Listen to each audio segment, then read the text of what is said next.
Cinema cinema என்றதும் அதனுடைய பிரம்மாண்டமும் அழகியலும் உடனே நம் நினைவுக்கு வரும். அந்த கலை ஒரு தனிமனித வாழ்க்கையை புரட்டி போடும். அவன் எந்த மனநிலையில் இருந்தாலும் அதற்கு நேர் எதிரான உணர்ச்சிக்கு உள்ளாக்கக்கூடும். சந்தோஷம், சோகம், அழுகை, ஆச்சரியம் என உணர்ச்சிகள் வெளிக்கொண்டு வரும் சினிமாவின் ஒரு பக்கமாக திரையில் தெரியும் காட்சி இருந்தாலும் அந்த காட்சிக்கான மெனக்கிடலும் உடல் உழைப்பும் திரைக்கு பின்னால் நூற்றுக்கணக்கான ஆட்கள் மனதளவிலும் உடல் அளவிலும் இக்கலையின் மீது பெரும் அன்பும் நம்பிக்கையும் கொண்டு தொடர்ந்து உழைத்து வருகிறார்கள்.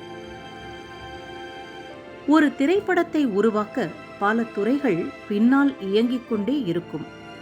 அதில் ஒரு துறைதான் ஸ்டண்ட் எனும் சண்டை காட்சிக்கான துறை. இந்த ஆவணப்படத்தில் நாம் காணவிருப்பது ஸ்டண்ட் ஃபைட்டர்ஸ் வாழ்க்கையும் அவர்கள் நேசிக்கும் சினிமா கலையின் தாக்கமும் அந்த துறையில் உள்ள கஷ்டங்களும் பிரமிப்பும் தான்.